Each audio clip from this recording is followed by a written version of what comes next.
Good morning. ఈరోజు మనం చెప్పుకునే టాపిక్ ఆవరణ వ్యవస్థలోని వివిధ అనుఘటకాలు, అదేవిధంగా ఆవరణ వ్యవస్థలో శక్తి ప్రవాహము.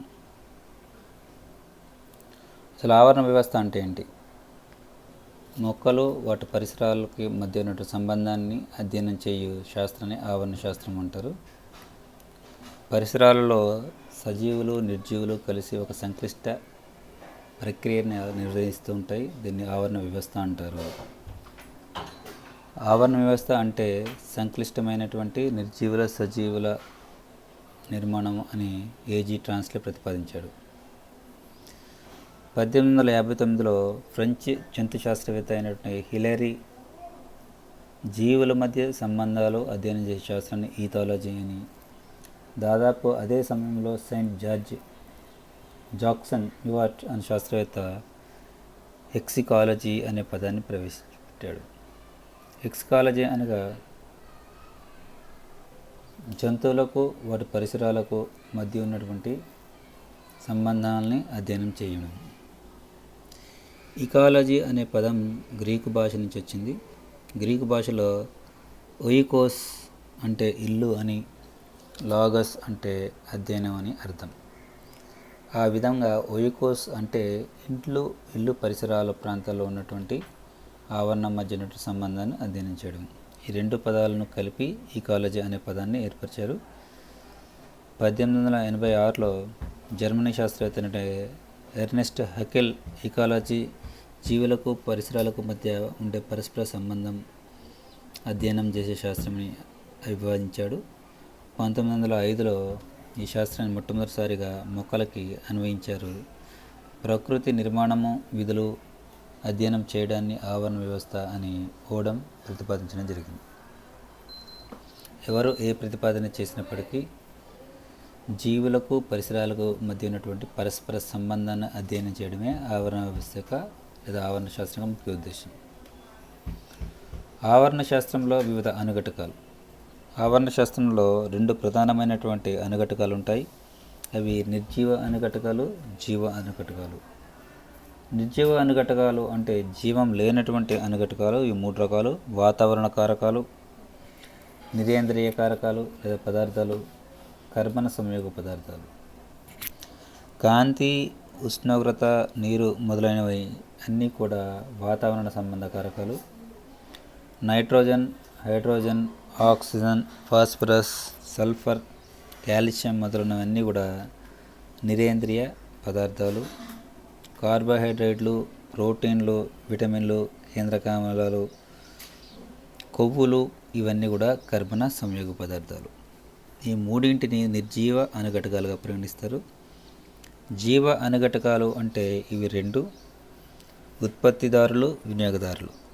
ఉత్పత్తిదారులనే స్వయం పోషకాలు అంటారు, వినియోగదారులని పరపోషకాలు అంటారు. ఉత్పత్తిదారులు పత్రహరితం కలిగి ఉండి కిరణజన్య సమయక్రియ జరుపుకొని ఆహార పదార్థాలను స్వయంగా తయారు చేసుకుంటాయి.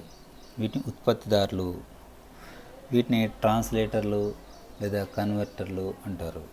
కన్వర్టర్లు అంటే ఏంటంటే సూర్యుడి నుంచి వచ్చినటువంటి వికిరణ శక్తి అవి రసాయన శక్తిగా మారుస్తాయి. సూర్యుడి నుంచి వచ్చినటువంటి కాంతిని కార్బన్ డైఆక్సైడ్ నీటి సమక్షంలో చర్య జరిపి అవి గ్లూకోజ్ అణువులను తయారు చేస్తాయి.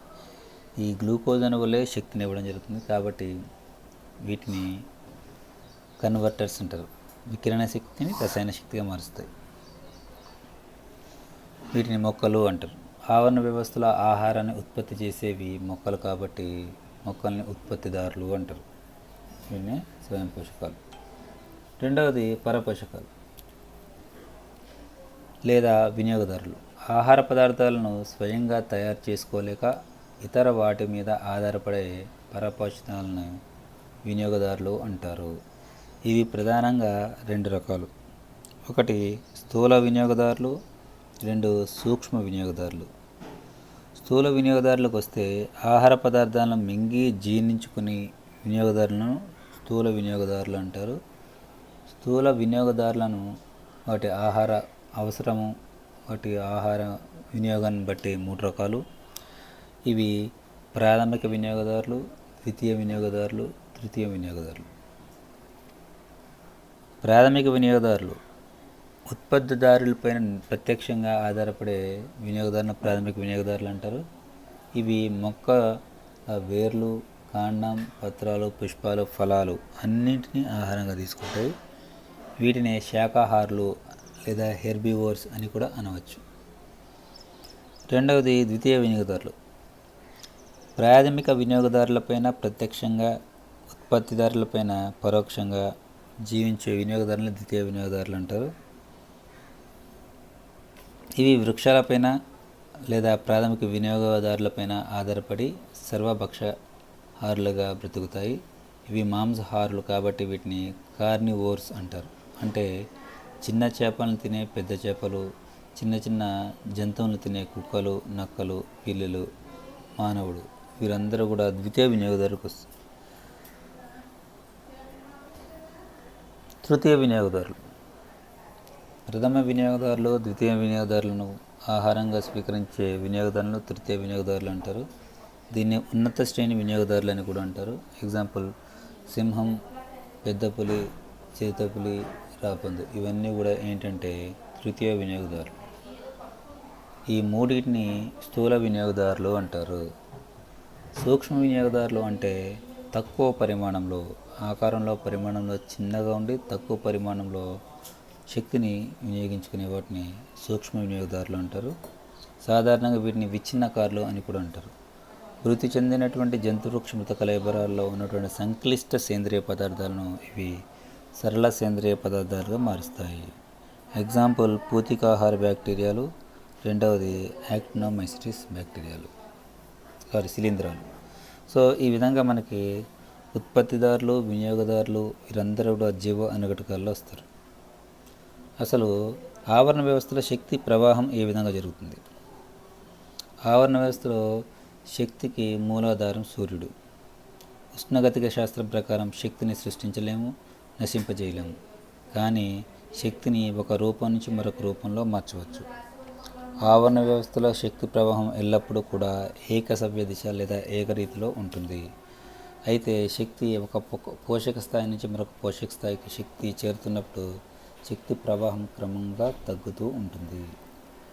ఉత్పత్తిదారులైనటువంటి ఆకుపచ్చని మొక్కలు కిరణజన్య సంయోగక్రియ ద్వారా కాంతి శక్తిని రసాయన శక్తిగా మార్చును. ఈ రసాయన శక్తి సేంద్రియ పదార్థాల రూపంలో నిల్వ ఉంటాయి. ప్రాథమిక వినియోగదారులను తమ శక్తి అవసరాలు తీర్చుకున్నటకు ఉత్పత్తిదారులు భక్షిస్తాయి. ప్రాథమిక వినియోగదారులు చేరి సంక్లిష్ట సేంద్రియ పదార్థాలు విచ్ఛిన్నం చేస్తాయి. ఇలా కొన్ని సేంద్రియ పదార్థాలు తిరిగి సంశ్లేషణ చేయబడ్డం, అందువలన శ్వాసక్రియ ద్వారా కొంత శక్తి నష్టపోవడం. ద్వితీయ వినియోగదారులు తమ శక్తి అవసరాల కోసం తీర్చుకున్న ప్రాథమిక వినియోగదారులను భక్షిస్తాయి. అదే తరహాలో శ్వాసక్రియ మరియు శక్తిని కోల్పోతాయి. ఈ విధంగా తృతీయ వినియోగదారులు పరభక్షకాలుగా క్రమంలో కొంత శక్తి కోల్పోతూ ఉంటుంది. ఒక శక్తి స్థాయి నుంచి మరొక శక్తి స్థాయికి శక్తి రవాణా జరుగుతున్నప్పుడు, అంటే ప్రాథమిక వినియోగదారుల నుంచి ద్వితీయ నుంచి తృతీయ వినియోగదారులకు వెళ్తున్నప్పుడు క్రమంగా శక్తి తగ్గిపోతుంది. ప్రకృతిలో సహజ సిద్ధంగా 3000 కిలోకేలరీల శక్తి సూర్యకాంతి ఉత్పత్తిదారులపై పడుతుంది. దీనిలో 50% మాత్రమే శక్తిదారులు శోషించుకొని కిరణజన్య సంయోగక్రియలో కేవలం 1% మాత్రమే రసాయన శక్తిగా మారుస్తుంది. అంటే ఉత్పత్తిదారులు ఉత్పత్తి సామర్థ్యం 15 కిలోకేలరీలు 2-3 పోషక స్థాయిలో, అంటే శాకాహారులు, మాంసాహారులు, సర్వభక్షకాలు చేరేసరికి క్రమంగా 10% తగ్గిపోయి మిగిలడం జరుగుతుంది. ఇక్కడ మీకు పటం ఇవ్వడం జరిగింది చూడండి. సోలార్ ఎనర్జీ వికిరణ శక్తిని ఏం చేస్తుంది? ప్రొడ్యూసర్ ఉత్పత్తిదారులు ఆహార పదార్థాలను తయారు చేస్తుంది మొక్కలు. ప్రైమరీ కన్జ్యూమర్స్ అంటే ప్రాథమిక వినియోగదారులు. కీటకాలు లేదా పక్షులు నేరుగా మొక్కలపైన ఆధారపడే వాటిని అన్నింటినీ ఏమిటంటే ప్రాథమిక వినియోగదారులు అంటారు. వీటిని ఆహారంగా తీసుకునే పక్షులు, ఈ పక్షే మొక్కలపైన కూడా ఆధారపడుతుంది. కాబట్టి ప్రాథమిక వినియోగదారులు ఉత్పత్తిదారులపైన ఆధారపడే వాటిని ద్వితీయ వినియోగదారులు అంటారు. తృతీయ వినియోగ సర్వపక్ష. ఇవన్నీ కూడా ఏంటంటే స్థూల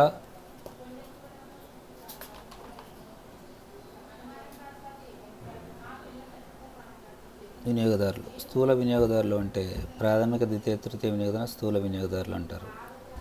ఇవి వాటి వయసు అయిన తర్వాత చనిపోవడం జరుగుతుంది. చనిపోయినప్పుడు డికంపోజర్స్ అంటే పూతికాహారులు. చనిపోయినటువంటి జంతు వృక్షం తగలేబరాలపై పూతికాహారులు జీవించి అవి కుళ్ళిపోవడం జరుగుతుంది. కుళ్ళిపోయి సంక్లిష్ట పదార్థాలను సేంద్రియ పదార్థాలుగా మారుస్తాయి. ఆ క్రమంలో కొంత శక్తి విడుదలవుతుంది. ఆ శక్తిని అవి వినియోగించుకుని మిగిలినవన్నీ కూడా ఖనిజాలు భూమిలో నిక్షిప్తమై ఉంటాయి. ఇక్కడ చూడండి, ప్రొడ్యూసర్స్ ఉత్పత్తిదారులు ఏమైంది, ఎక్కువ శక్తి తయారు చేసుకుంది. వీటిపైన ఆధారపడే శాకాహారులు తక్కువ శక్తి, ఇంకా తక్కువ, ఇంకా తక్కువ. ఈ విధంగా మన క్రమము ఉత్పత్తిదారు నుంచి సర్వపక్షకాలకి వెళ్ళేసరికి శక్తి క్రమంగా తగ్గుతూ ఉంటుంది. ఇది సూర్యుడి నుంచి వచ్చింది ఉత్పత్తిదారులు, ప్రాథమిక వినియోగదారులు, ద్వితీయ వినియోగదారులు. లాస్ ఆఫ్ ఎనర్జీ అంటే వాటి అవసరాల కోసం, జీవన క్రియలు జరుపుకోవడం కోసం అవి కొంత శక్తిని వినియోగించుకోవడం జరుగుతుంది.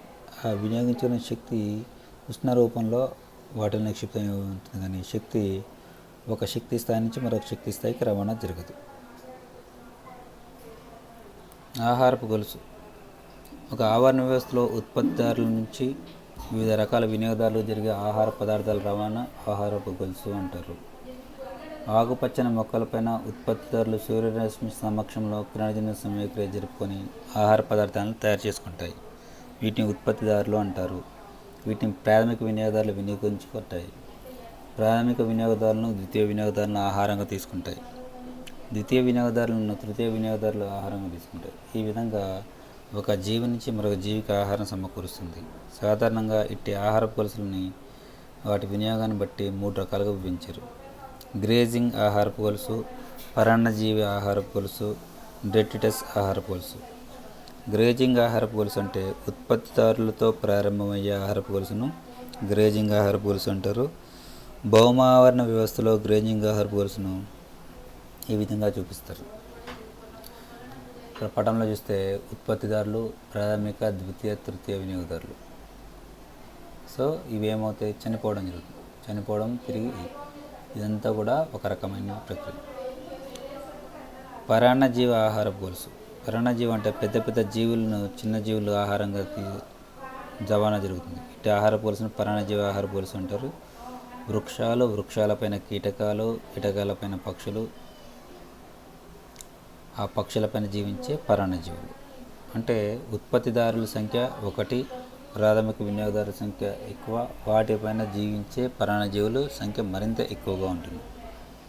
సో ఈ రకంగా మనం పరిశీలించినట్లయితే పరాన్నజీవ ఆహారపు గొలుసులో ఉత్పత్తిదారుల నుంచి పరాన్నజీవుల సంఖ్య క్రమంగా పెరుగుతుంది. మూడవది డెట్రిటస్ ఆహారపు గొలుసు. చనిపోయినటువంటి ఉత్పత్తిదారుల నుంచి ప్రారంభమై ఆహారపు గొలుసుని డెట్రిటస్ అంటారు. ఇలాంటి ఆహారపు గొలుసు మ్యాంగ్రోవ్ ఆవరణలో మాత్రమే కనబడుతుంది. మ్యాంగ్రోవ్ ఆకులు రాలి ఉప్పు నీటిలో పడినప్పుడు కీటకాలు భుజిస్తాయి. ఈ కీటకాలను మనకి గేమ్ ఫిష్లు ఆహారంగా తీసుకుంటే వీటిని మానవుడు వల వేసి పట్టుకుంటాడు. సో ఇక్కడ చనిపోయినటువంటి ఉత్పత్తుల నుంచి ఆహారపు గొలుసు అంటే మొక్కల యొక్క చనిపోయిన భాగాలు చేరడము, వాటిని చిన్న చేపలు తినడం, చిన్న చేపలు పెద్ద చేపలు తినడం, పెద్ద చేపల్ని మనుషులను ఆహారంగా తీసుకోవడం. ఈ విధంగా మనకి ఆహారపు రవాణా అనేది ఒక శక్తి స్థాయి దగ్గర ప్రారంభమై ఉత్పత్తిదారులకు ప్రాథమిక, ద్వితీయ, తృతీయ వినియోగదారులకు వెళ్ళిన తర్వాత అవి చనిపోయిన తర్వాత పూతికాహారులు అంటే డీకంపోజ్ కుళ్ళింపజేయడం, మళ్ళీ అవి మృతిగా చేయడం. ఇదంతా కూడా ప్రక్రియ ఒక చైన్ మాదిరిగా ఉంది కాబట్టి దీన్ని ఏమంటారంటే ఫుడ్ చైన్ అంటారు, ఆహారపు గొలుసు.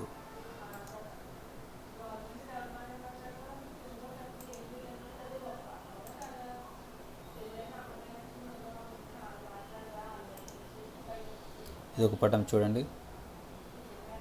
మొక్కలు, చిన్న చేపలు, పెద్ద చేపలు, పెద్ద చేపలని కొంగలు తిన్నాయి, కొంగల్ని గ్రద్ద తింది, గ్రద్దని పాము తింది,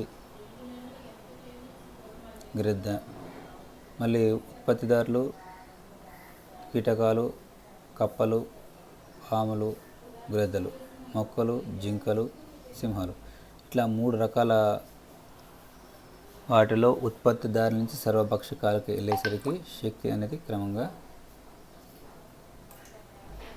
తగ్గిపోవడం జరుగుతుంది. ఇవన్నీ కూడా చనిపోయిన తర్వాత తిరిగి మృత్యుకులో చేరడం. సో ఇదంతా ఒక వల మాదిరిగా చైన్ మాదిరిగా ఉంటుంది కాబట్టి దీన్ని ఫుడ్ చైన్ అంటారు.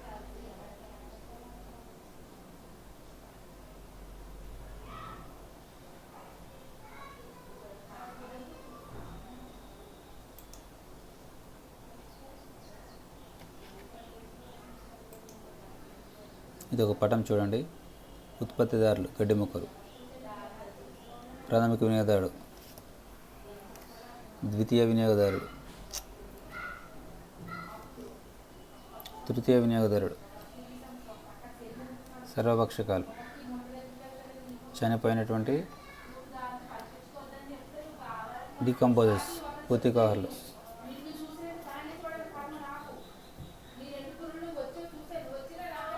సరే, ఇవి రకరకాల ఫోటోగ్రాఫ్స్. సో ఇక్కడ చూడండి, ఇది ఒక చిన్న అర్థం కావడం కోసం ఒక క్యారెట్ ఇచ్చాడు. ఉత్పత్తిదారుడు ఎలక తిన్నది, ప్రాథమిక వినియోగదారుడు వైల్డ్ క్యాట్ పిల్లి తిన్నది, ద్వితీయ వినియోగదారుడు ఫాక్స్ నక్క తిన్నది, తృతీయ వినియోగదారుడు సింహం తిన్నది, సర్వభక్షకం. ఇది చనిపోయిన తర్వాత మళ్ళీ మృత్తికలో కలిసిపోవడం. ఇదంతా కూడా ఒక చైన్ మాదిరిగా వలయం మాదిరిగా జరిగేది. సో ఇదొకటి. మొక్కలు, కీటకాలు, కప్ప, పాము, గుడ్లగూబ, ఈ విధంగా. సో ఇవన్నీ కూడా ఒక శక్తి స్థాయి దగ్గర ప్రారంభమయ్యి సర్వభక్షకాలు వెళ్ళిన తర్వాత చనిపోయి మళ్ళీ పూతికాహారుల ద్వారా తిరిగి మృత్యుకులో చేరడము, అవి వినియోగదారులు ద్వితీయ తృతీయ వినియోగదారులకు వెళ్ళడం అనేది జరిగే ప్రక్రియ. తర్వాతది ఆహారపు గొలుసు, ఆహారపు వల.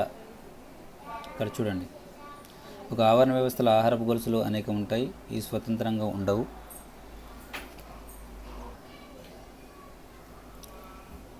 ఒక సంక్లిష్టమైనటువంటి ఆహారపు గొలుసు ఏర్పడుతుంది.